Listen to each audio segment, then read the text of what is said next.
Στα πιο σκοτεινά αρχεία του Τρίτου Ράιχ, το όνομα της Ήλσε Κοχ εμφανίζεται με άβολη συχνότητα, όχι ως στρατιωτικού ηγέτη ή στρατηγού, αλλά ως σύμβολο μιας σκληρότητας που ξεπερνούσε τα λειτουργικά και γινόταν προσωπική. Από το γραφείο της στο Μπούχενβαλντ διέταζε, επέλεγε και επέβλεπε μια ρουτίνα θανάτου που περιελάμβανε τη μετατροπή ανθρώπινου δέρματος σε διακοσμητικά αντικείμενα.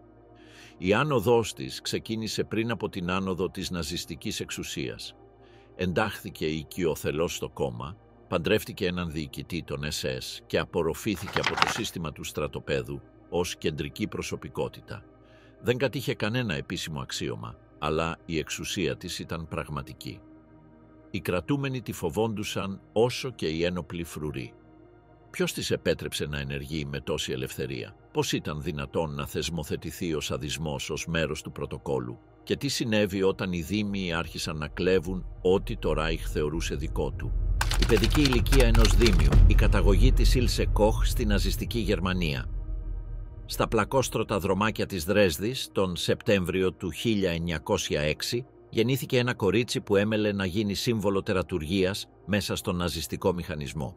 Η Μαργαρίτε Ήλσε Κέλλερ ήρθε στον κόσμο σε μια ευημερούσα αυτοκρατορική Γερμανία, χωρίς να υποψιάζεται ότι αυτή η φαινομενική σταθερότητα θα κατέρεε κατά τη διάρκεια της νεότητάς της, διαμορφώνοντας για πάντα την αντίληψή της για την εξουσία και την εξουσία. Ο πατέρας της, εργοδηγός σε μια κατασκευαστική εταιρεία, συντηρούσε την οικογένεια με μέτριο αλλά σταθερό εισόδημα. Οι Κέλλερ αντιπροσώπευαν την πειθαρχημένη γερμανική εργατική τάξη που αποτελούσε τη ραχοκοκαλιά της αυτοκρατορίας. Εργατική, σεβαστή της καθεστικίας τάξης, αλλά χωρίς πραγματική πρόσβαση στην πολιτική εξουσία. Η μητέρα της, απόλυτα αφοσιωμένη στο σπίτι, εκπαίδευσε την Ήλσε και τις αδερφές της σύμφωνα με άκαμπτους γυναικείους κώδικες. Οικιακή υπακοή, πατριαρχική υποταγή και προετοιμασία για γάμο ως τον μόνο ορίζοντα προσωπικής ολοκλήρωσης. Τα παιδικά χρόνια της Ήλσε πέρασαν χωρίς αξιοσημείωτα περιστατικά.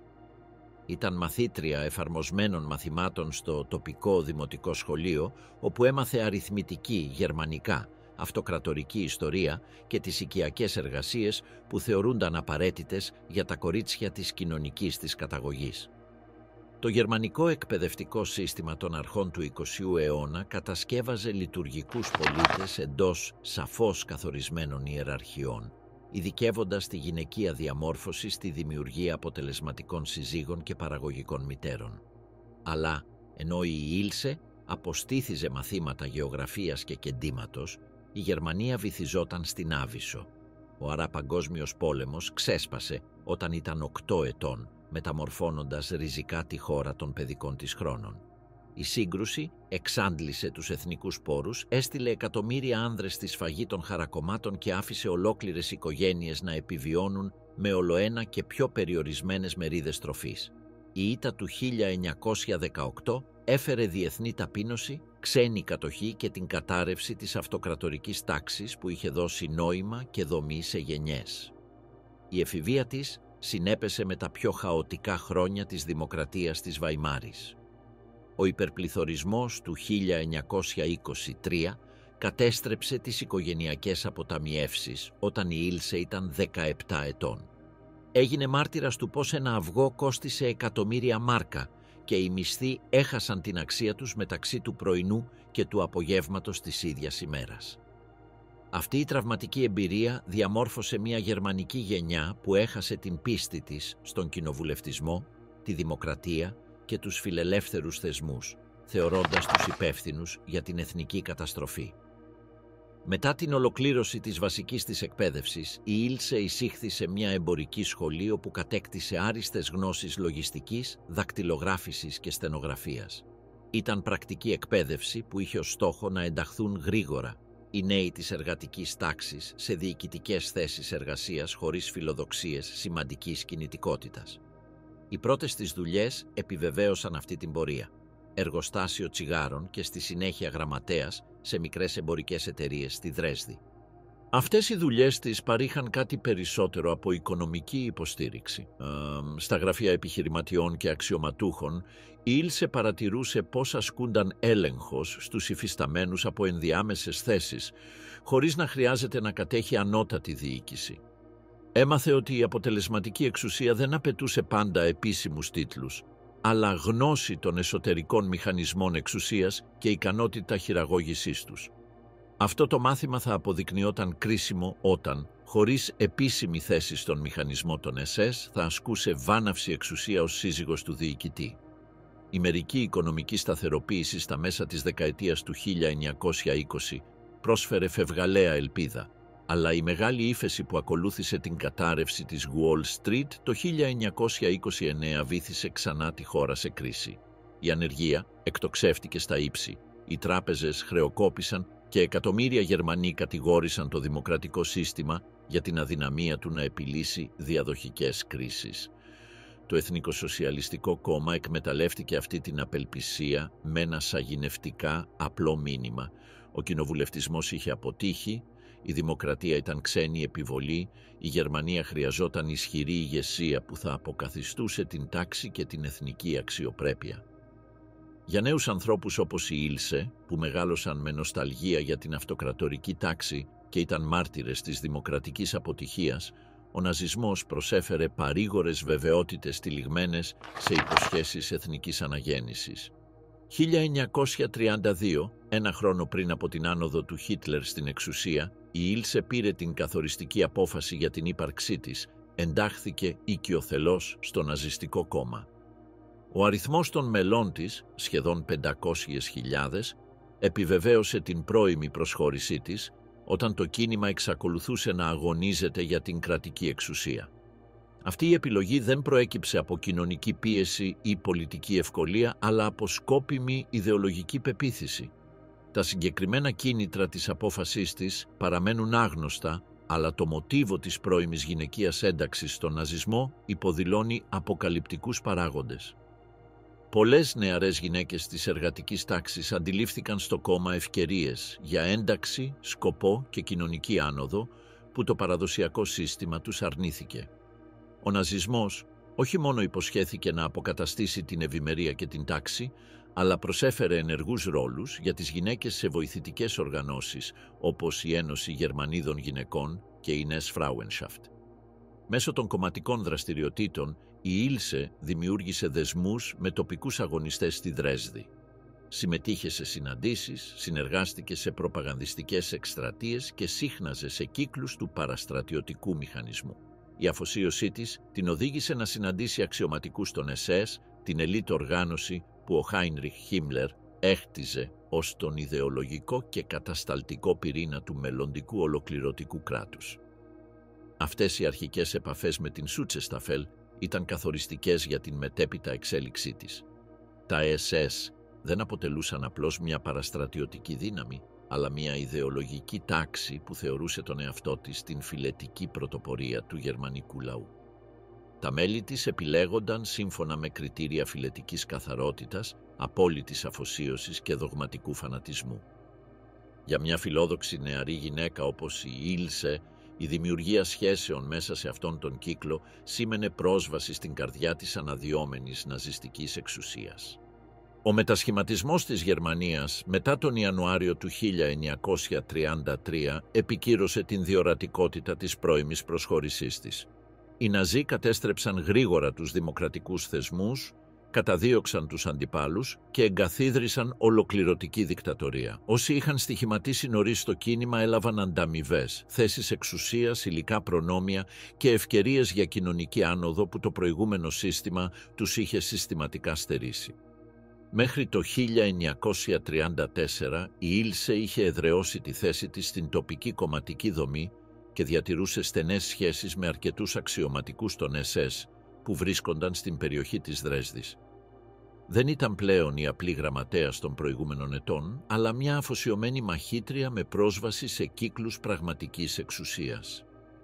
Η ζωή της προετοιμαζόταν για την οριστική στροφή που θα την οδηγούσε από την τοπική κομματική γραφειοκρατία στην καρδιά του ναζιστικού συστήματος συγκέντρωσης. Η μεταμόρφωση από λογίστρια της εργατικής τάξης σε ενεργό συνεργάτη στο μηχανισμό της τρομοκρατίας ξεκίνησε σε εκείνους τους κομματικούς κύκλους των μέσων της δεκαετίας του 1930. Η συνάντηση με τον Καρλ Ότο Κοχ, αξιωματικό των SS με φιλοδοξίες εντός του ναζιστικού σοφρονιστικού μηχανισμού, θα ολοκλήρωνε αυτόν τον μετασχηματισμό και θα άνοιγε πόρτες σε μια εξουσία που ξεπέρασε κάθε πιθανή προσδοκία κατά τη διάρκεια του σχηματισμού της στην αυτοκρατορική Δρέσδη. Γάμος με τον τρόμο, η θανατηφόρα συμμαχία μεταξύ της Ήλσε και του Καρλ Κοχ. Η σύγκληση μεταξύ της Ήλσε Κιόλερ και του Καρλ Ότο Κοχ αντιπροσώπευε τη συμμαχία δύο συμπληρωματικών φιλοδοξιών εντός του αναδυόμενου κατασταλτικού μηχανισμού. Ο Καρλ, ένας βετεράνος του Μεγάλου Πολέμου 9 χρόνια μεγαλύτερος από την Ήλσε, έφερε μαζί του ένα ταραχώδες ιστορικό που περιλάμβανε ποινικό μητρό για απάτη και υπεξαίρεση. Η προηγούμενη εμπειρία του ως σοφρονιστικός υπάλληλος στη Λειψία είχε διαμορφώσει βάναυσες μεθόδους ελέγχου των φυλακών που εντυπωσίασαν ευνοϊκά τους ανωτέρους του των SS.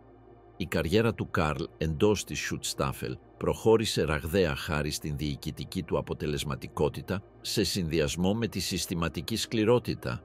Η ικανότητά του να διατηρεί την απόλυτη τάξη μέσω του υπολογισμένου τρόμου τον κατέστησε ιδανικό υποψήφιο για το σύστημα συγκέντρωσης που σχεδίαζε σχολαστικά ο Χίμλερ.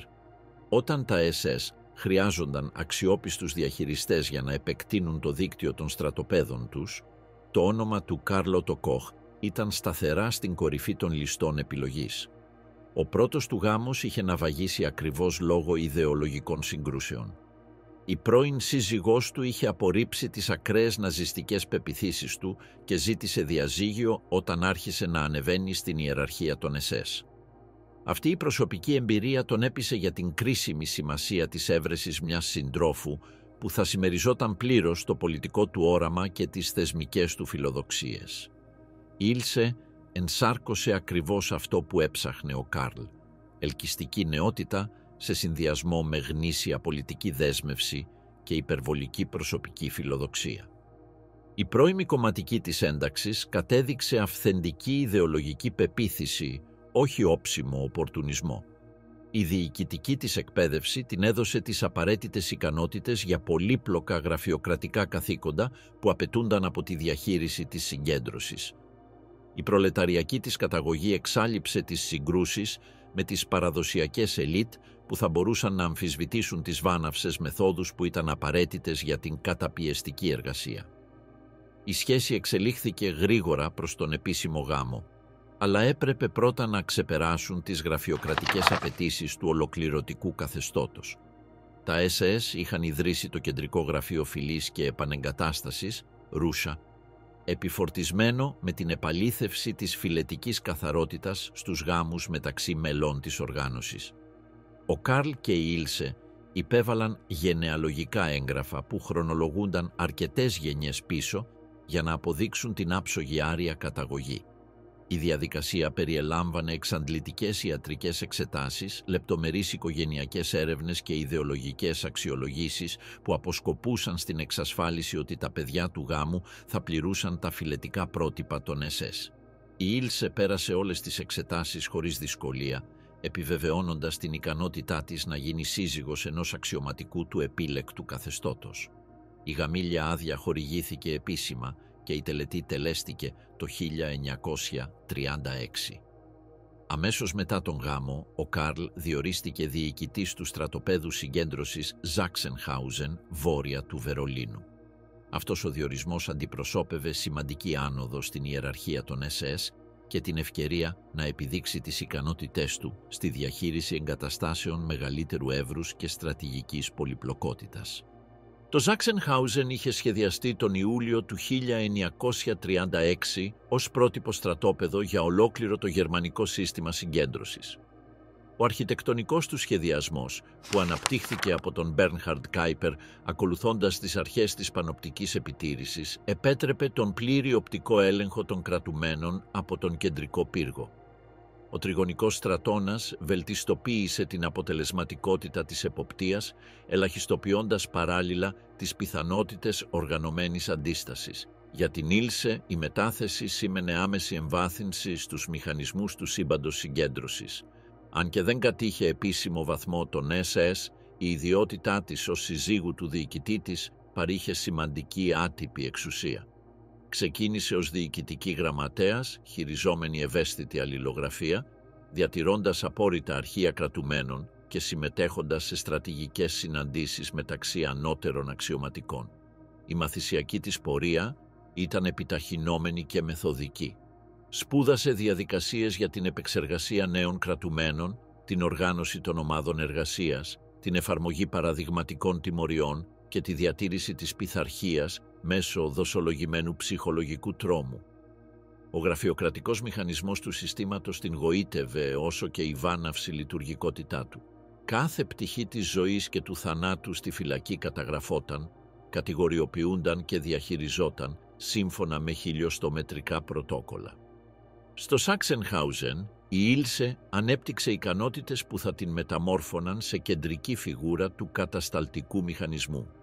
Κατήχε την ικανότητα να ερμηνεύει τις εσωτερικές ιεραρχίες μεταξύ των κρατουμένων, να αναγνωρίζει σημάδια πιθανής αντίστασης και να χρησιμοποιεί την καταναγκαστική εργασία ως εργαλείο ψυχολογικού ελέγχου. Κατανόησε πως η απομόνωση από τον έξω κόσμο μετέτρεψε το στρατόπεδο σε ένα αυτόνομο σύμπαν, όπου οι κανόνες της ανθρώπινης συμπεριφοράς είχαν οριστικά ανασταλεί. Ο γάμος των Κοχ λειτουργούσε ως μια διοικητική ομάδα θανατηφόρας αποτελεσματικότητας. Ο Καρλ μονοπολούσε τις κύριες στρατιωτικές και πειθαρχικές αποφάσεις, ενώ η Ήλσε διαχειριζόταν την καθημερινή διαχείριση και τις σχέσεις με το βοηθητικό προσωπικό. Αυτός ο καταμερισμός εργασίας μεγιστοποιούσε τον έλεγχο σε όλες τις πτυχές του στρατοπέδου, από τις στρατηγικές επιχειρήσεις έως τις εσωτερικές λεπτομέρειες που φαινομενικά ήταν ασήμαντες αλλά ψυχολογικά καταστροφικές. Τον Αύγουστο του 1937, τα SS εμπιστεύτηκαν στον Καρλ Ότο Κοχ μια αποστολή ευρύτερου πεδίου, την ίδρυση και τη διοίκηση του νέου στρατοπέδου συγκέντρωσης Μπούχενβαλντ κοντά στη Βαϊμάρη. Αυτός ο διορισμός αναγνώρισε την αποτελεσματικότητά του στο Σάξενχάουζεν, ενώ παράλληλα αποτελούσε οριστική απόδειξη των ικανοτήτων του να κατασκευάσει μια εντελώς νέα εγκατάσταση από ενιολογικά θεμέλια. Το Μπούχενβαλντ θα διέφερε ριζικά από το Σάξενχάουζεν σε θεμελιώδεις πτυχές. Η θέση του στο όρος Έτερσμπεργκ, περιτριγυρισμένο από αδιαπέραστα δάση, εγγιόταν σχεδόν απόλυτη απομόνωση από τον έξω κόσμο. Ο σχεδιασμός του θα επέτρεπε τη στέγαση εκθετικά μεγαλύτερου πληθυσμού φυλακών με χωρητικότητα δεκάδων χιλιάδων ταυτόχρονων κρατουμένων. Η οικονομική του λειτουργία θα περιελάμβανε εντατική εκμετάλλευση λατομείων και μεταποιητική παραγωγή με συστηματική εργασιακή δουλεία. Η μεταφορά στο Μπούχενβαλντ εγγενίασε την πιο διαβόητη περίοδο στην πορεία του Κοχ. Από την πρώτη κιόλας ημέρα, η Ήλσε συμμετείχε ενεργά στον σχεδιασμό και την οργάνωση του νέου συγκροτήματος. Εξέτασε λεπτομερή αρχιτεκτονικά σχέδια, επέβλεψε την κατασκευή της κατοικίας του διοικητή και συντόνισε τη μεταφορά εξειδικευμένου διοικητικού προσωπικού από το Σάξενχάουζεν. Στο Μπούχενβαλντ, ο ρόλος της Ήλσε υπερέβαινε σε μεγάλο βαθμό τις προηγούμενες γραμματιακές λειτουργίες. Συμμετείχε σε συναντήσεις στρατηγικού σχεδιασμού, λάμβανε αποφάσεις για την ανάθεση κρατουμένων σε συγκεκριμένες ταξιαρχίες και διατηρούσε άμεση αλληλογραφία με ανώτερους αξιωματικούς των SS στο Βερολίνο. Η εξουσία της αναγνωρίστηκε κατηγορηματικά τόσο από το γερμανικό προσωπικό όσο και από τους κρατούμενους, οι οποίοι γρήγορα έμαθαν να τη φοβούνται με ένταση συγκρίσιμη με την επίσημη διοικητή. Η δομή εξουσίας στο Μπούχενβαλντ αντικατόπτριζε τη συμβιωτική φύση του γάμου Κοχ, λειτουργική συμμαχία μεταξύ φιλόδοξων προσωπικότητων που είχαν βρει στο σύστημα συγκέντρωσης το τέλειο όχημα για τις φιλοδοξίες τους για ολοκληρωτικό έλεγχο. Ο Καρλ παρήχε θεσμική νομιμότητα και επίσημη στρατιωτική εξουσία. Η Ήλσε συνέβαλε στη διοικητική αποτελεσματικότητα και την προσωπική σκληρότητα που συμπλήρωναν τους στόχους του συστήματος με θανατηφόρα συνέργεια. Η εδραίωση της κοινής εξουσίας του Καρλ και της Ήλσε δημιούργησε προηγούμενο στο ναζιστικό σύμπαν συγκέντρωσης. Αν και άλλοι διοικητές είχαν συζύγους, λίγοι έφτασαν στο επίπεδο πρακτικής εξουσίας που ασκούσε η Ήλσε καθημερινά. Η ικανότητά της να λειτουργεί ως αποτελεσματική επέκταση της εξουσίας του συζύγου της, σε συνδυασμό με τις δικές της βάναυσες πρωτοβουλίες, την μετέτρεψαν σε ένα φιλόδοξο πρότυπο για τις συζύγους άλλων αξιωματικών των SS με παρόμοιες φιλοδοξίες να ξεπεράσουν τους παραδοσιακούς οικογενειακούς ρόλους. Η βίλα των SS, προνόμια και πολυτέλειες εις βάρος του στρατοπέδου. Η κατοικία του διοικητή στο Μπούχενβαλντ υψώθηκε ακολουθώντας αρχιτεκτονικές αρχές που σκόπιμα ερχόντουσαν σε αντίθεση με τη λειτουργική βαρβαρότητα του στρατοπέδου. Το επιλεγμένο στυλ Heimatschutzstil παρέπεμπε σε ιδεαλιστική βαβαρική αγροτική αρχιτεκτονική. Έντονες στέγες, σκαλιστά σκούρα ξύλινα κουφώματα, διακοσμητικά μπαλκόνια και κήπους οργανικά ενσωματωμένους στο δασικό περιβάλλον. Αυτή η στιλιστική επιλογή οικειοποιήθηκε παραδοσιακά γερμανικά πολιτιστικά σύμβολα, μετατρέποντάς τα σε εγχώρια εμβλήματα της νέας ολοκληρωτικής τάξης πραγμάτων. Ήταν μία αναπαράσταση του εθνικοσοσιαλιστικού ιδανικού της φιλετικής αρμονίας, εφαρμοσμένου σε εγχώρια κλίμακα, όπου η αισθητική χρησίμευε για να καλύψει τη δομική βαρβαρότητα που τη συντηρούσε. Η κατασκευή της βίλας πραγματοποιήθηκε εξ ολοκλήρου με σκλαβική εργασία που αποσπάστηκε από το στρατόπεδο. Οι εργάσιμες ημέρες εκτείνονταν από την αυγή μέχρι το σούρουπο χωρίς ρυθμιζόμενα διαλύματα, τροφοδοτούμενες από μερίδες φαγητού που μόλις και μετά βίας κρατούσαν το σώμα όρθιο. Οι κρατούμενοι μετέφεραν πέτρα, ξύλο και ασβέστη με ανθρώπινη δύναμη, έσκαβαν θεμέλια σε βραχώδες έδαφος με στοιχειώδη εργαλεία και εκτελούσαν ξυλουργικές εργασίες ακριβίας χωρίς εξειδικευμένο εξοπλισμό. Το ανθρώπινο κόστος ήταν τόσο υψηλό όσο αγνοήθηκε σκόπιμα. Εκτιμάται ότι δεκάδες πέθαναν από εξάντληση, υποθερμία, μολύνσεις ή τιμωρίες που επιβάλλονταν για βραδύτητα στην εργασία. Το εσωτερικό της κατοικίας παρουσίαζε αστική πολυτέλεια, προσεκτικά επιμελημένη από την Ilse Koch. Ευρύχωρα δωμάτια με κεντρική θέρμανση και εισαγόμενα χαλιά, μια κύρια αίθουσα διακοσμημένη με βιενέζικα έπιπλα, μια κουζίνα εξοπλισμένη με συσκευές Siemens, μπάνια από γυαλισμένη κεραμική με συνεχές ζεστό νερό και ένα ιδιωτικό καταφύγιο αντιαεροπορικής επιδρομής που είχε ανασκαφεί κάτω από τα θεμέλια. Τα παράθυρα ήταν στρατηγικά τοποθετημένα ώστε να προσφέρουν προνομιακή θέα στο στρατόπεδο συγκέντρωσης. Από το γραφείο της, η Ήλσε μπορούσε να παρατηρεί την κίνηση των ταξιαρχιών εργασίας, τις αλλαγές φρουράς και τις τιμωρίες που επιβάλλονταν στην παραλιακή λεωφόρο, χωρίς να χρειάζεται να εγκαταλείψει την θερμική της άνεση. Κάθε έπιπλο επιλέχθηκε προσωπικά από την Ήλσε, σε μια άσκηση συμβολικής εξουσίας που συνδύαζε τον πολιτισμό, τη βία και τον έλεγχο. Παρήγγειλε κουρτίνες φτιαγμένες από μετάξι εισαγόμενο από την Κίνα, επέλεξε αυθεντικά χειροποίητα περσικά χαλιά, αγόρασε σερβίτσια πορσελάνης Μάισεν διακοσμημένα με αυτοκρατορικά μοτίβα και εξέθεσε κρυστάλλινα ποτήρια από μποέμικη κοπή. Στη βιβλιοθήκη παρήγγειλε μια συλλογή βιβλίων γερμανικής κλασικής λογοτεχνίας και φιλοσοφίας δεμένα με μαροκινό δέρμα. Οι τοίχοι έδειχναν γερμανικά αγροτικά τοπία δίπλα σε πορτρέτα του Χίτλερ, του Χίμλερ και άλλων ηγετών του Ράιχ, σε έναν γκροτέσκο συνδυασμό αισθητικού εθνικισμού και προσωπολατρίας. Κατά τη διάρκεια του πολέμου, όταν η διανομή τροφίμων επηρέαζε ακόμη και τον άμαχο πληθυσμό και τους στρατιώτες στο μέτωπο, η έπαυλη Κοχ ζούσε μια παράλληλη πραγματικότητα. Το τραπέζι τους τροφοδοτούνταν μέσω ενός δικτύου εσωτερικών προνομίων των SS. Χάρη στη θέση του Κάρλ ως διοικητή, ο γάμος είχε προτιμησιακή πρόσβαση σε επιταχθέντα αγαθά. Ενώ οι κρατούμενοι λάμβαναν κατά μέσο όρο 350 γραμμάρια μαύρου ψωμιού και ζωμού φτιαγμένου με περισσεύματα, οι Κοκ έτρωγαν μοσχάρι, βαβαρικά λουκάνικα, κολομβιανό καφέ, τροπικά φρούτα και κατασχεμένα γαλλικά κρασιά. Μέρος αυτών των προμηθειών εκτράπηκε από αποστολές που προορίζονταν για την ανώτερη διοίκηση και ένα άλλο μέρος προερχόταν απευθείας από συστηματική λαιλασία των προσωπικών αντικειμένων των κρατουμένων.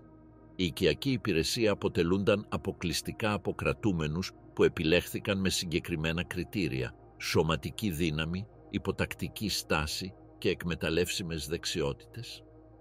Ανάμεσά τους ήταν ένας Παριζιάνος σεφ που απελάθηκε για τη δράση του στην αντίσταση, ένας Αυστριακός μπάτλερ με προηγούμενη εμπειρία σε ευγενείς οίκους, Ιταλοί Κυπουροί ειδικοί στην τοπιογραφία και νεαρές Γερμανίδες που αναγκάζονταν να εκτελούν εργασίες καθαρισμού υπό συνεχή απειλή. Αυτοί οι υπηρέτες ήταν σκλάβοι από κάθε άποψη. Εργάζονταν υπό άμεση επίβλεψη, χωρίς μισθούς, με εξαντλητικά ωράρια, χωρίς ημέρες ανάπαυσης και υποβάλλονταν σε ταπεινωτικά πρότυπα. Η στέγαση αυτού του προσωπικού βρισκόταν στα υπόγεια της βίλας, σε δωμάτια χωρίς παράθυρα, χωρίς θέρμανση και με συνθήκες μόνιμης ανθυγιεινότητας. Κοιμώσουν σε υγρά στρώματα από άχυρο μολυσμένα με έντομα και μοιράζονταν τουαλέτες με κακό αερισμό. Η διατροφή τους, αν και ελάχιστα ανώτερη από αυτή του υπόλοιπου στρατοπέδου, δεν αντιστάθμιζε τη σωματική κόπωση των εργάσιμων ημερών που συχνά ξεπερνούσαν τις 16 ώρες.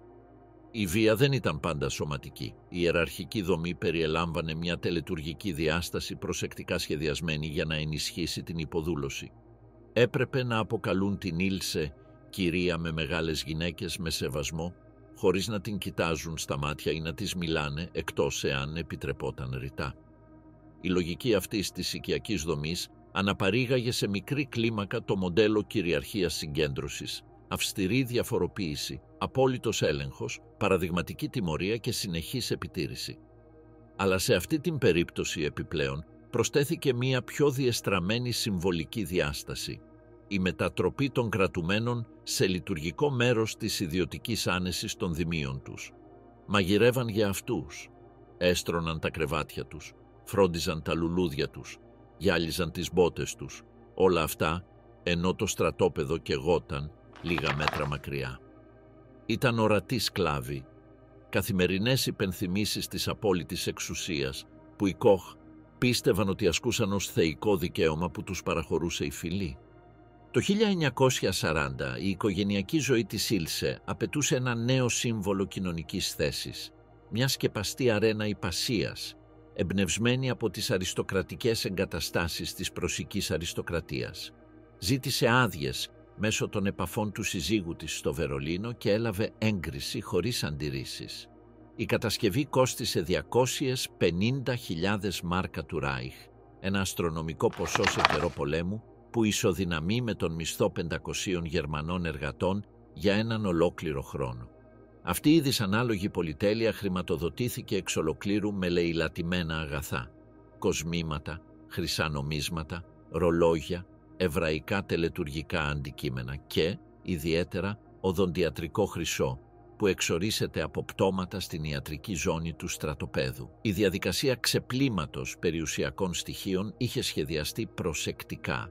Η Ήλσε επιθεωρούσε τις βαλίτσες των νεοφερμένων, αναζητώντας πολύτιμα αντικείμενα, διαχώριζε αυτά που είχαν τις καλύτερες δυνατότητες μεταπώλησης και τα παρέδιδε σε μεσάζοντες των SS που δρούσαν στη Βαϊμάρη και τη Λειψία. Εκεί τα κομμάτια έλειωναν για να εξαλειφθούν τα σημάδια προέλευσης και πολλούνταν στη μαύρη αγορά ή κατατίθεντο ως ράβδι σε ελβετικούς τραπεζικούς λογαριασμούς, στο όνομα βιτρινών. Αυτή η επιχείρηση μετέτρεψε το μαζικό έγκλημα σε πηγή ιδιωτικής χρηματοδότησης, θεσμοθετώντας τη λαιλασία ως υλική βάση του ναζιστικού προνομίου. Η ιππική αρένα, χτισμένη με στοιχειώδη εργαλεία και εντατική ανθρώπινη προσπάθεια, ήταν ένα από τα πιο θανατηφόρα έργα μέσα στη βίλα. Οι κρατούμενοι που είχαν αναλάβει την εργασία έσκαβαν σε διπλές βάρδιες χωρίς τεχνική βοήθεια, ισοπαίδωναν το έδαφος με το χέρι, σήκωναν βαριές κατασκευές χωρίς γερανούς και έριχναν σκυρόδεμα χωρίς μηχανήματα. Πολλοί κρατούμενοι πέθαναν κατά τη διάρκεια των εργασιών, αλλά οι θάνατοί τους αποσιωπήθηκαν. Τα σώματά τους απομακρύνθηκαν γρήγορα από άλλους κρατούμενους και τα αρχεία τροποποιήθηκαν για να αποφευχθούν οι διακοπές. Κανείς δεν έπρεπε να διακόπτει τον ρυθμό μιας ιδιοτροπίας.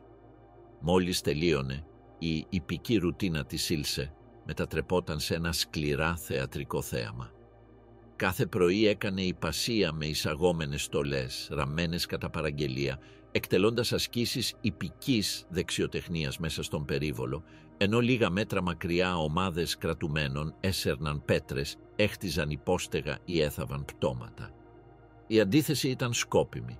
Η υπασία δεν ήταν απλώς ένα χόμπι, αλλά καθημερινή σκηνοθεσία κυριαρχίας. Η ανανεωμένη αριστοκρατία του Τρίτου Ράιχ να υπέβει πάνω στα ερείπια του εχθρικού λαού.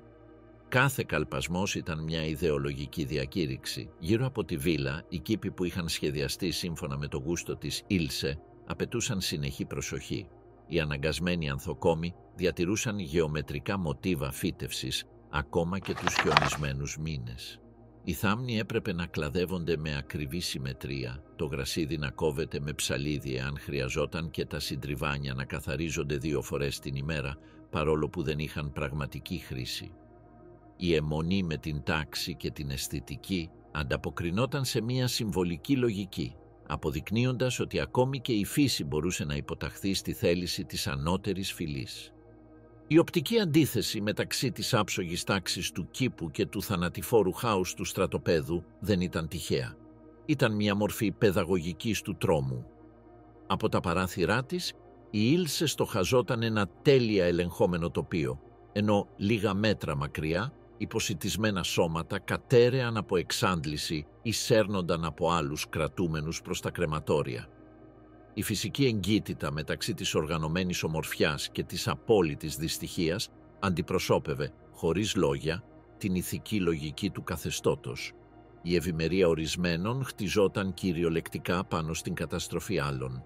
Η βίλα των Κοχ δεν ήταν μια μεμονωμένη παρέκκληση, αλλά ένας μικρόκοσμος του ναζιστικού ολοκληρωτισμού στην εγχώρια εκδοχή του. Έδειχνε πως τα προνόμια μπορούσαν να χτιστούν πάνω στον θεσμοθετημένο πόνο, πως οι άνεση τροφοδοτούνταν από τον πόνο χιλιάδων ανθρώπων και πως η αισθητική, αντί να αντιφάσκει με τον τρόμο, μπορούσε να ενσωματωθεί σε αυτόν ως μέρος του μηχανισμού της. Σε αυτόν τον χώρο της διεστραμμένης ομορφιάς, η Ήλσε Κοχ ασκούσε την κυριαρχία της ως απόλυτη κυρίαρχη, χωρίς στολή ή βαθμό, αλλά με επαρκή δύναμη για να μετατρέψει τον θάνατο σε μέρος της διακόσμησης. Μακάβρια τέχνη, η αιμονή με το ανθρώπινο δέρμα και τα τατουάζ. Η γοητεία της Ήλσε Κοχ με τα ανθρώπινα τατουάζ δεν ήταν μια περιθωριακή ιδιοτροπία, αλλά η πύλη προς ένα από τα πιο μακάβρια και συστηματικά επεισόδια όλης της συμμετοχής της στη συσκευή συγκέντρωσης. Αυτό που ξεκίνησε ως μια απλή παρατήρηση κατά τη διάρκεια τακτικών επιθεωρήσεων του στρατοπέδου συγκέντρωσης, μετατράπηκε με την πάροδο του χρόνου σε μια συλλεκτική αιμονή που τροφοδοτούνταν από απόλυτη εξουσία, αισθητική διαστροφή και ιδεολογική υποστήριξη. Ήταν ο συνδυασμός αυτών των 3 παραγόντων που τη μετέτρεψε, όχι μόνο σε συνεργό μαζικών δολοφονιών, αλλά και σε άμεσο υποστηρικτή μιας βιομηχανίας αντικειμένων που κατασκευάζονταν με ανθρώπινα λείψανα.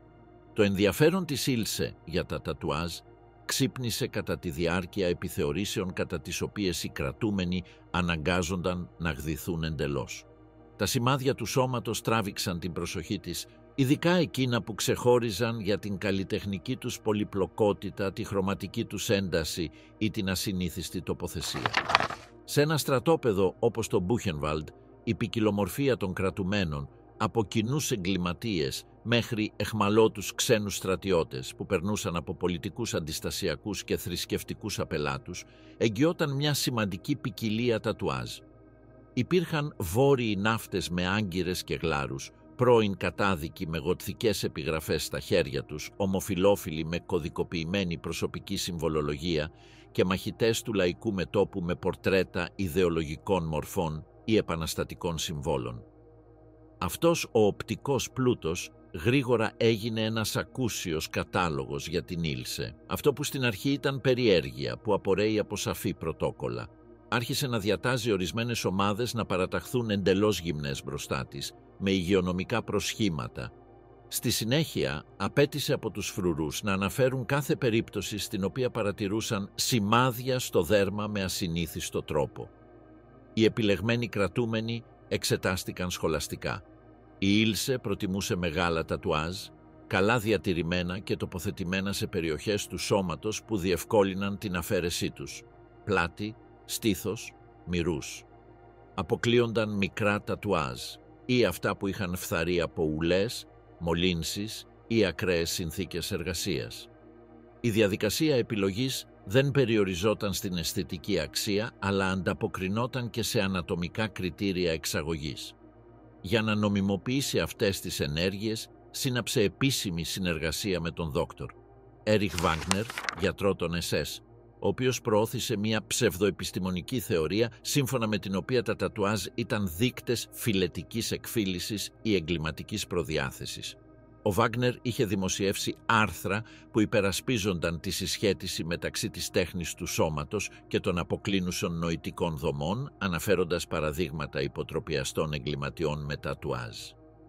Η στάση του βρήκε απήχηση στο ναζιστικό φιλετικό δόγμα, το οποίο κατέτασε οποιαδήποτε αισθητική απόκλιση ως έκφραση γενετικής διαφθοράς. Υπό αυτή την αιτιολόγηση, η συλλογή δέρματος με τατουάζ θα μπορούσε να παρουσιαστεί ως ιατρική έρευνα. Το έργο απαιτούσε ωστόσο μια πιο σύνθετη υποδομή για να περάσει από την επιθεώρηση στην οργανωμένη δολοφονία. Εδώ παρενέβη ο δόκτορ Βάλντεμαρ Χόβεν, επικεφαλής ιατρός του στρατοπέδου Μπούχενβαλτ, εξειδικευμένος στις τεχνικές ευθανασίας με ένεση. Ο Χόβεν, ένα έμπιστο μέλος των SS, είχε συμμετάσχει στο παρελθόν στο πρόγραμμα Action 4 και είχε κατακτήσει σιωπηλές θανατηφόρες μεθόδους, όπως η χρήση φενόλης απευθείας στην καρδιά. Με την υποστήριξή του σχεδιάστηκε ένα σταθερό πρωτόκολλο. Επιλεγμένοι κρατούμενοι μεταφέρθηκαν στο νοσοκομείο με το πρόσχημα των ιατρικών αναλύσεων. Εκεί ναρκώθηκαν, στη συνέχεια δολοφονήθηκαν με ακριβείς ενέσεις και τελικά μεταφέρθηκαν στο τμήμα παθολογίας, όπου ξεκίνησε η δεύτερη φάση της διαδικασίας. Η εξαγωγή ανθρώπινου δέρματος συστηματοποιήθηκε με διαδικασίες εμπνευσμένες από τη βιομηχανία βυρσοδεψίας. Τα επιλεγμένα θραύσματα αφαιρέθηκαν μέσω ευρειών χειρουργικών τομών που σεβάστηκαν το πλήρες σχέδιο του τατουάζ. Το δέρμα βυθίστηκε σε διαλύματα φορμόλης και ειδικά άλατα για να διατηρηθεί η δομική του ακεραιότητα. Στη συνέχεια ξηράνθηκε αργά σε ξύλινα πλαίσια υπό ελεγχόμενες συνθήκες υγρασίας. Το αποτέλεσμα ήταν εύκαμπτα, σταθερά και ανθεκτικά στη φθορά κομμάτια. Αυτά τα κομμάτια παραδόθηκαν σε κρατούμενους που ειδικεύονταν σε δερμάτινα είδη, πολλοί από τους οποίους ήταν πρώην τεχνίτες ή βιβλιοδέτες, οι οποίοι αναγκάζονταν να εργάζονται με ανθρώπινα υλικά υπό την απειλή του θανάτου. Απαιτούνταν αισθητική ακρίβεια, ακριβείς κοπές, αόρατες ραφές, καθαρό φινίρισμα. Ο κατάλογος αντικειμένων που προέκυψε ήταν τόσο γκροτέσκος όσο και λεπτομερής. Επιτραπέζιες λάμπες με ημιδιαφανή αμπαζούρ που άφηναν να διακρίνονται μαύρες γραμμές σε υπόλευκο δέρμα. Εξώφυλλα βιβλίων δεμένα με θραύσματα, όπου διακρίνονταν ακόμα γοτθικά γράμματα ή καρικατουριασμένα πρόσωπα.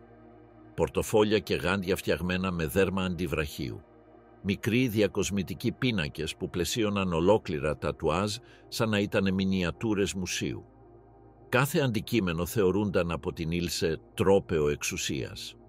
Εκτίθεντος σε προθήκες του ιδιωτικού της κομμωτηρίου ή χρησιμοποιούνταν καθημερινά ως απτή απόδειξη του απόλυτου ελέγχου της πάνω στα σώματα και τις μοίρες.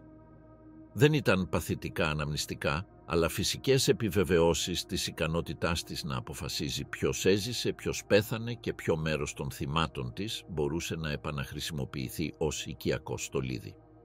Οι πιο λεπτομερείς περιγραφές αυτής της διαδικασίας προέρχονται από μαρτυρίες που συλλέχθηκαν μετά τον πόλεμο. Ο Γκούσταφ Βέγκερερ, ένας Πολωνός κρατούμενος που αναγκάστηκε να εργαστεί στο νοσοκομείο του στρατοπέδου, ανέφερε σε ανακρίσεις ότι είχε δει αρκετές από αυτές τις λάμπες στα γραφεία του ιατρείου και ανέφερε την ύπαρξη ενός εσωτερικού καταλόγου όπου τα τατουάζ ταξινομούνταν ανά θέμα, χρώμα και ανατομική ζώνη.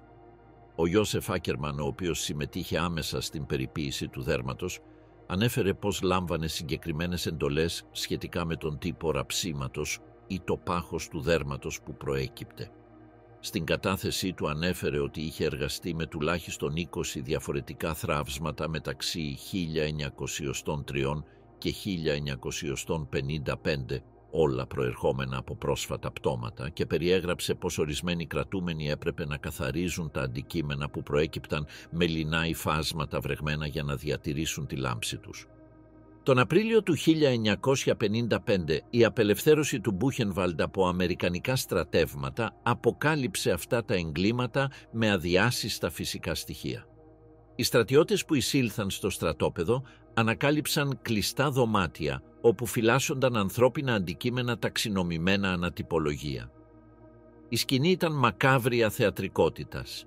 Βάζα με αυτιά διατηρημένα σε υγρά, επισημασμένα θραύσματα δέρματος, λάμπες αναμένες σε γραφεία, όπου μπορούσαν ακόμα να παρατηρηθούν ίχνη μελανιού από αξιωματικούς. Σε μια από τις προθήκες της βίλας Κοχ βρέθηκαν γάντια από λεπτό δέρμα, πιθανώς φτιαγμένα από ολόκληρα ανθρώπινα χέρια, διατηρώντας ακόμα τις φυσικές πτυχές των παλάμες.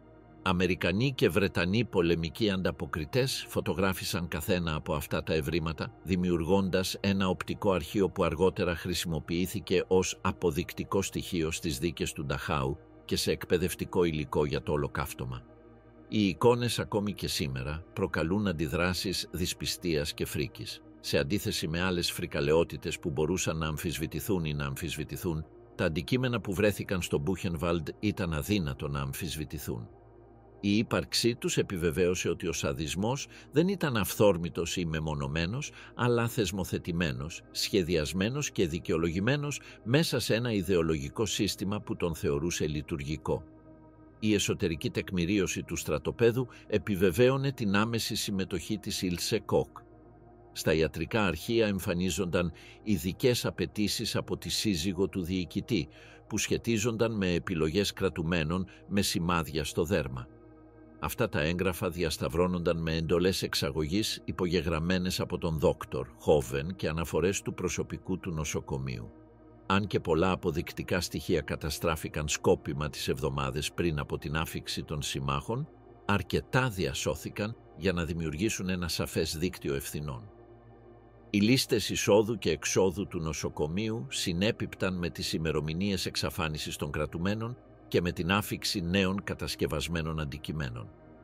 Ορισμένα έγγραφα περιέγραφαν ακόμη και λεπτομερώς τον τύπο του τατουάζ που ζητήθηκε, σαν να ήταν ένα προσαρμοσμένο έργο. Σε δομικό επίπεδο αυτό το πρόγραμμα απαιτούσε συντονισμό μεταξύ τουλάχιστον 3 τμήματων του στρατοπέδου: εσωτερικής ασφάλειας, ιατρικής διεύθυνσης και διαχείρισης κατασχεμένων αγαθών. Κάθε εμπλεκόμενος παράγοντας είχε συγκεκριμένες λειτουργίες και λειτουργούσε βάσει ψευδοεπιστημονικών υποθέσεων που νομιμοποιούσαν τις δολοφονίες. Η ιδέα ότι τα τατουάζ μπορούσαν να χρησιμοποιηθούν ως οπτική απόδειξη γενετικής εκφύλισης επέτρεπε σε αυτά τα εγκλήματα να δικαιολογηθούν ως συνεισφορές στη φυλετική γνώση. Δεν ήταν απλώς αντικείμενα, ήταν, στη λογική του καθεστώτος, διδακτικό υλικό που απεικόνιζε τη βιολογική παρακμή του εχθρού. Αυτή η ιδεολογική ορθολογικοποίηση ήταν απαραίτητη για τη συλλογική συνενοχή. Το ιατρικό προσωπικό, οι καταναγκαστικοί τεχνίτες, οι φρουροί και οι διοικητικοί υπάλληλοι μπορούσαν να δουν τη συμμετοχή τους ως μέρος μιας ευρύτερης προσπάθειας. Αφορούσε τον καθαρισμό του έθνους από τα ακάθαρτα στοιχεία και την καταγραφή αυτού του καθαρισμού με αισθητική ακρίβεια. Η απανθρωποποίηση ήταν ολοκληρωτική. Τα σώματα δεν ήταν σώματα, αλλά επαναχρησιμοποιήσιμοι πόροι, πρώτη ύλη για την παιδαγωγική του μίσους. Το πιο ανησυχητικό δεν είναι μόνο η φρίκη αυτού που έγινε, αλλά και η ψυχρότητα με την οποία εφαρμόστηκε. Το έργο δεν γεννήθηκε από μια συναισθηματική έκρηξη ή ατομική τρέλα. Ήταν συστηματικό, κλινικό και λογιστικά βιώσιμο εντός των μηχανισμών του Τρίτου Ράιχ. Η Ilse Koch δεν έδρασε μόνη της ή κρυφά. Ήταν ενεργό μέρος ενός μηχανισμού που μετέτρεπε τον θάνατο σε οικιακή υπόθεση και το έγκλημα σε ρουτίνα. Πτώση από τη χάρη, η δίκη που κατέριψε τον διοικητή Koch. Η έρευνα που θα επισπεύσει την καταστροφή του γάμου των Koch ξεκίνησε το 1941, όταν ο στρατηγός Γιώσιας Τσουβάλντεκ και Πίρμοντ, ανώτερος διοικητής των SS στην περιοχή της Θουριγκίας, έλαβε ανησυχητικές αναφορές για διοικητικές παρατυπίες στο Μπούχενβαλντ. Αυτές οι αναφορές δεν επικεντρώνονταν αποκλειστικά σε πράξεις βαρβαρότητας, που αποτελούσαν μέρος της ρουτίνας λειτουργίας του στρατοπέδου, αλλά σε ενέργειες που ξεπερνούσαν ακόμη και τα όρια σκληρότητας που επέτρεπε η ναζιστική ιεραρχία. Αυτό που ανησύχησε τον Βάλντεκ δεν ήταν η ίδια η βαρβαρότητα, αλλά η υποψία εσωτερικής διαφθοράς που απειλούσε την πειθαρχία και τον θεσμικό έλεγχο. Το πρώτο συγκεκριμένο σημάδι προέκυψε κατά την εξέταση ενός αρχείου θανάτων κρατουμένων στο στρατόπεδο. Στη λίστα εμφανιζόταν το όνομα του Βάλτερ Κρέμερ, πρώην πολιτικού κρατούμενου και νοσοκόμου, ο οποίος χρόνια πριν είχε θεραπεύσει με επιτυχία τον Βάλντεκ κατά τη διάρκεια μιας σοβαρής ασθένειας. Ο Κρέμερ δεν ήταν ένας οποιοσδήποτε κρατούμενος. Είχε ιατρική εκπαίδευση και απολάμβανε σιωπηρή αναγνώριση μέσα στο στρατόπεδο τόσο από τους κρατούμενους όσο και από ορισμένους αξιωματικούς που επωφελήθηκαν από την προσοχή του. Ο θάνατός του, μαζί με αυτόν του Καρλ Πάιξ, ενός άλλου ιατρικού βοηθού που είχε επίσης συμμετάσχει σε ιδιωτικές θεραπείες, αμέσως προκάλεσε υποψίες. Εσωτερικές έρευνες αποκάλυψαν ότι και οι δύο είχαν εκτελεστεί με άμεσες εντολές του Καρλ Ότο Κοχ, διοικητή του στρατοπέδου, με επινοημένες κατηγορίες για δολιοφθορά. Στην πραγματικότητα, ο Κοχ προσπάθησε να εξαλείψει βασικούς μάρτυρες ενός γεγονότος που τον απειλούσε προσωπικά. Είχε κρυφά προσβληθεί από σύφυλλη, πιθανώς κατά τη διάρκεια εξωσυζυγικής σχέσης, και φοβόταν ότι ο Κράμερ ή ο Πέιξ θα αποκάλυπταν αυτή την πάθηση στους ανωτέρους του. Η εκτέλεση και των δύο ήταν ένα προληπτικό μέτρο φήμωσης. Αλλά με αυτό, ο Κοχ είχε ξεπεράσει ένα όριο που ούτε καν ο μηχανισμός των SS ήταν διατεθειμένος να ανεχθεί. Ο Βάλντεκ διέταξε έναν εξαντλητικό έλεγχο της διοίκησης του Μπούχενβαλντ. Αυτό που ξεκίνησε ως μια συγκεκριμένη αναθεώρηση κατέληξε να αποκαλύψει ένα πολύπλοκο και σχολαστικά διαρθρωμένο σύστημα διαφθοράς. Το κεντρικό σημείο ήταν η συστηματική εκτροπή αγαθών που κατασχέθηκαν από τους κρατούμενους, από μετρητά μέχρι κοσμήματα, πολύτιμα αντικείμενα, ρούχα υψηλής ποιότητας, ακόμη και ρολόγια, όλα επιτάχθηκαν κατά την είσοδο και έπρεπε να καταχωρηθούν. Ωστόσο, τα επίσημα αρχεία δεν τέριαζαν με τα αποθέματα και η διαφορά δεν ήταν ασήμαντη. Έλειπαν αντικείμενα αξίας δεκάδων χιλιάδων μάρκων του Ράιχ.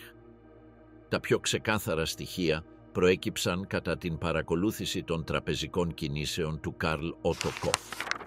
Οι προσωπικοί λογαριασμοί του διοικητή έδειχναν τακτικές καταθέσεις που υπερέβαιναν κατά πολύ τον επίσημο μισθό του, εκτός από μεταφορές σε ελβετικές τράπεζες, ένα μοτίβο που είχε ήδη εντοπιστεί σε άλλες περιπτώσεις εσωτερικής διαφθοράς εντός των SS. Επρόκειτο για ένα σύστημα ξεπλήματος περιουσιακών στοιχείων που μεταμφιέστηκε σε διοίκηση στρατοπέδου. Τα χρήματα προέρχονταν από παράνομη πώληση λεηλατημένων αντικειμένων, τα οποία εμπορευματοποιούνταν μέσω μεσαζόντων που λειτουργούσαν σε πόλεις όπως η Βαϊμάρη και η Λειψία. Το όνομα της Ilse Koch σύντομα εμφανίστηκε στην έρευνα. Δεν ήταν απλώς μία σύζυγος με διακοσμητική παρουσία. Έγγραφα και μαρτυρίες απέδειξαν ότι επέλεγε προσωπικά τα πιο πολύτιμα αντικείμενα που επιτάσσονταν από τους κρατούμενους και σε ορισμένες περιπτώσεις τα παρέδιδε απευθείας σε εμπορικές επαφές εκτός στρατοπέδου. Η κατασκευή του ακριβού ιππικού σταδίου, αξίας 250.000 Reichsmark, αποδείχθηκε ένα προφανές παράδειγμα παράνομου πλουτισμού. Η χρηματοδότηση αυτής της εγκατάστασης δεν προήλθε από κεφάλαια που είχαν διατεθεί επίσημα στο στρατόπεδο, αλλά από την πώληση κοσμημάτων λιωμένου οδοντιατρικού χρυσού και κατασχεμένων πολυτελών αντικειμένων. Η εμπλοκή της ήταν τόσο σαφής όσο και δομική. Τον Αύγουστο του 1943, αφού συγκέντρωσε τα απαραίτητα αποδεικτικά στοιχεία, ο Βάλντεκ διέταξε τη σύλληψη του Καρλ Ότο Κοχ και της Ilse Koch. Αυτή η απόφαση δεν ελήφθη ελαφρά την καρδία.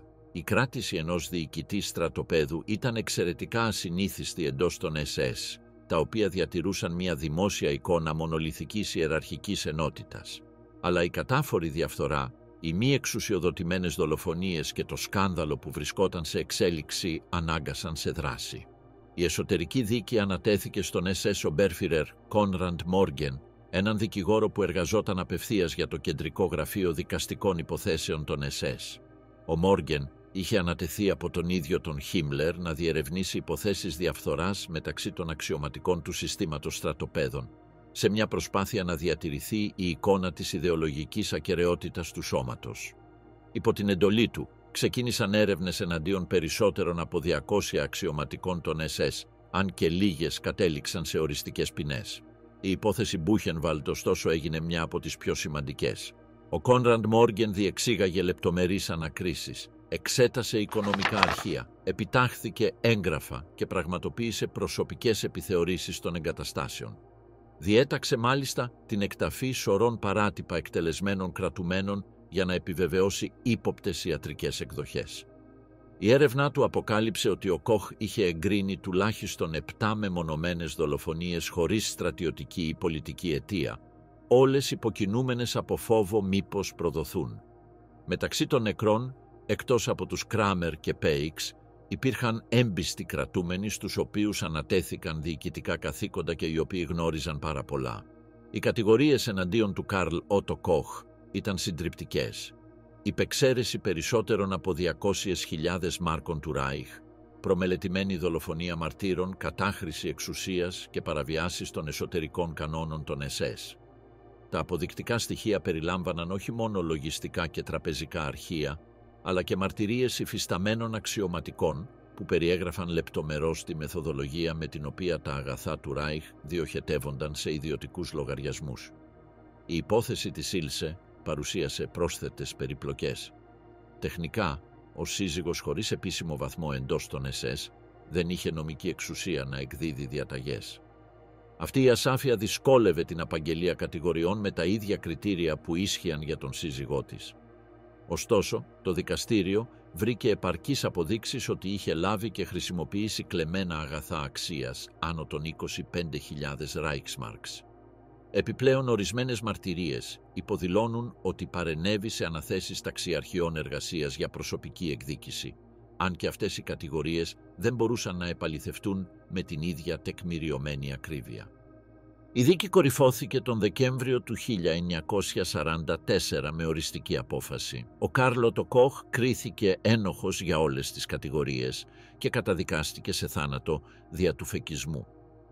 Η ποινή επικυρώθηκε από τον Χάινριχ Χίμλερ, ο οποίος, παρά το γεγονός ότι είχε προστατεύσει άλλους διοικητές σε παρόμοιες περιστάσεις, θεώρησε ότι η συμπεριφορά του Κοχ απειλούσε την αξιοπιστία των SS. Για τον Χίμλερ, η προδοσία δεν συνίστατο στη δολοφονία, αλλά στην κλοπή από το κράτος.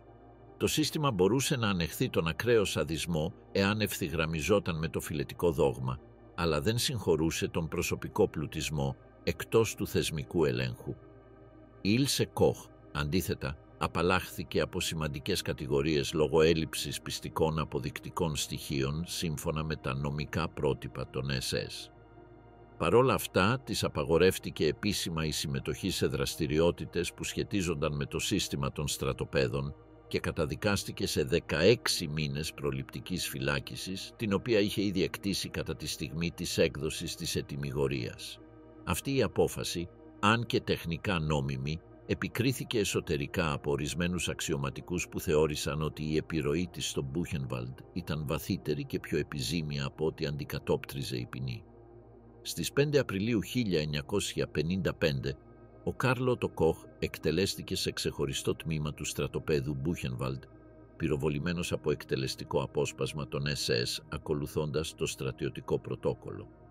Η εκτέλεση έλαβε χώρα λίγες μέρες πριν φτάσουν τα αμερικανικά στρατεύματα στο συγκρότημα. Το σώμα του θαύτηκε χωρίς όνομα ή σημάδι σε ανώνυμο τάφο, ως ένδειξη της συμβολικής απομάκρυνσης του από την τιμή των SS. Η υπόθεση Κοχ έγινε ένα από τα λίγα και πιο τεκμηριωμένα παραδείγματα αυτοκάθαρσης εντός του ναζιστικού μηχανισμού. Ωστόσο, είναι κρίσιμο να κατανοήσουμε ότι αυτός ο καθαρισμός δεν ανταποκρινόταν σε ανθρωπιστικά κίνητρα ή στην αναγνώριση εγκλημάτων κατά της ανθρωπότητας. Αυτό που όθησε την πτώση του διοικητή δεν ήταν η βαρβαρότητα του καθεστώτος που εκπροσωπούσε, αλλά η οικονομική του ανυπακοή και η προσωπική χρήση εξουσίας που το σύστημα θεωρούσε αποκλειστική ιδιοκτησία του Ράιχ. Η Ήλσε Κοχ αφέθηκε ελεύθερη λίγο πριν από την οριστική κατάρρευση του Τρίτου Ράιχ. Η ιστορία της δεν θα τελείωνε εκεί, αλλά εκείνη τη στιγμή αυτό που φαινόταν σαν νίκη της εσωτερικής ναζιστικής δικαιοσύνης δεν ήταν τίποτα περισσότερο από μια επίδειξη ότι ακόμη και μεταξύ των εκτελεστών η κλοπή από τον αφέντη ήταν πιο σοβαρή από τη δολοφονία των σκλάβων του. Το τελευταίο κελί, το τέλος της Ήλσε Κοχ. Στις 30 Ιουνίου 1945, η Ήλσε Κοχ συνελήφθη στο Λούντβιχσμπουργκ από τις Αμερικανικές δυνάμεις κατοχής, αφού αναγνωρίστηκε από έναν πρώην κρατούμενο του Μπούχενβαλντ. Η σύλληψή της έθεσε απότομα τέλος στην προσπάθειά της να ανακτήσει την κανονική της ζωή, βρίσκοντας καταφύγιο σε συγγενείς στη Βιρτεμβέργη, όπου υιοθέτησε την ταυτότητα μιας χήρας πολέμου που μετέφερε τα 3 ανήλικα παιδιά της. Η κράτησή της πραγματοποιήθηκε χωρίς σωματική αντίσταση, αλλά οι στρατιώτες περιέγραψαν τη συμπεριφορά της ως αλαζονική και αγανακτισμένη, σαν να θεωρούσε τη σύλληψη διοικητικό λάθος. Κατά τη μεταφορά της σε κέντρα κράτησης, διατήρησε μια προκλητική στάση που ερχόταν σε δραματική αντίθεση με την τυπική απελπισία άλλων αιχμαλώτων Ναζί κατά τη διάρκεια εκείνης της χαοτικής περίοδου. Η απόφαση να διωχθεί για εγκλήματα πολέμου ελήφθη μετά από εξέταση εγγράφων που συλλέχθηκαν στο Μπούχενβαλντ και μαρτυριών επιζώντων. Ο όγκος των μαρτυρικών στοιχείων εναντίον της ήταν εξαιρετικός. Το όνομά της εμφανιζόταν συνεχώς σε αφηγήσεις για βαρβαρότητα, αυθαίρετες επιλογές και άμεση συμμετοχή σε βασανιστήρια και δολοφονίες. Η δίκη του Μπούχενβαλντ ξεκίνησε στις 11 Απριλίου 1947 σε εγκαταστάσεις του πρώην στρατοπέδου Νταχάου, το οποίο μετατράπηκε σε κέντρο δικαστικής επεξεργασίας. Το Αμερικανικό Στρατιωτικό Δικαστήριο δίωξε 31 κατηγορούμενους, αλλά η Ήλσε Κοχ ήταν η μόνη γυναίκα και γρήγορα έγινε το επίκεντρο της διεθνούς προσοχής των μέσων ενημέρωσης.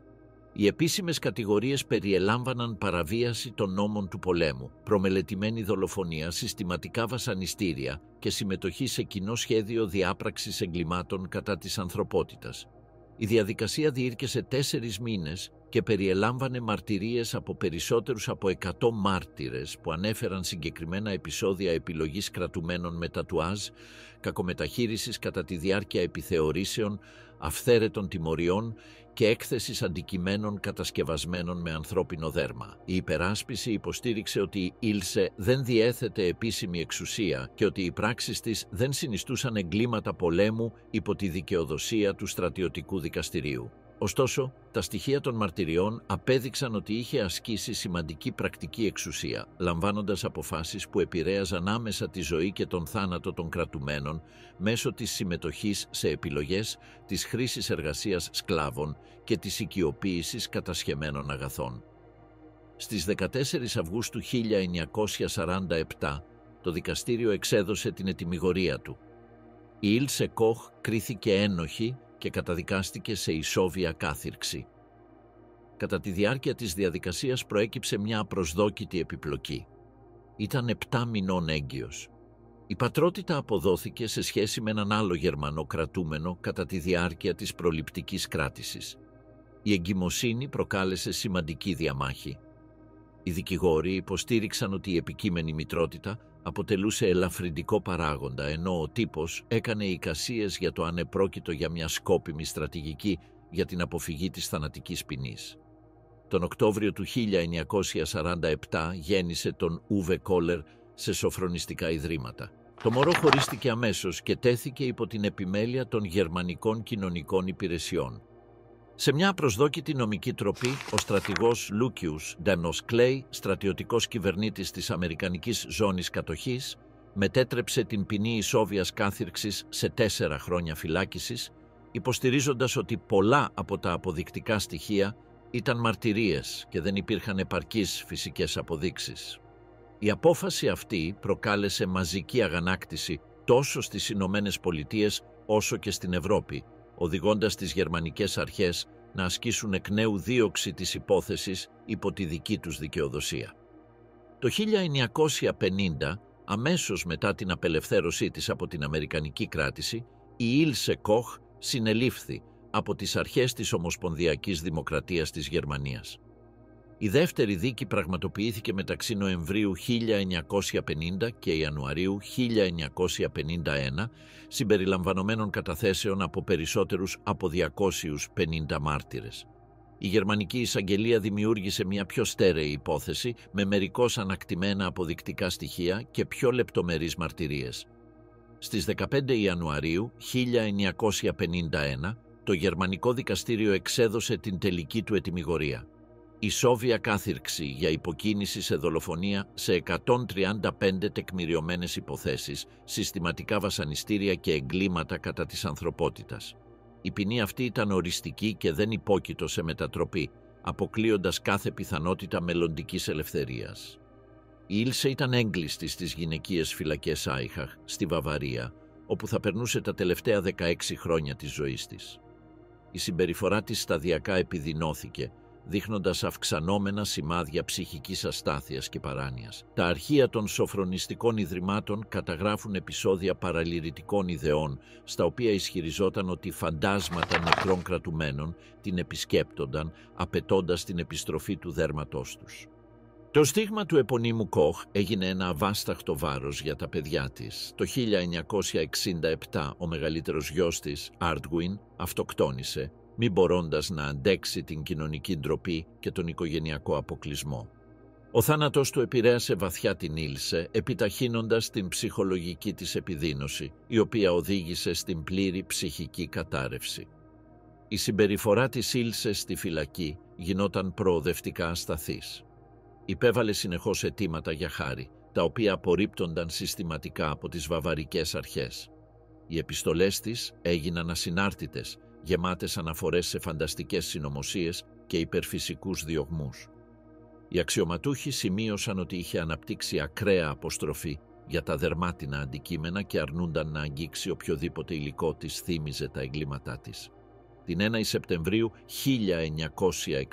1967 η Ήλσε Κοχ βρέθηκε νεκρή στο κελί της.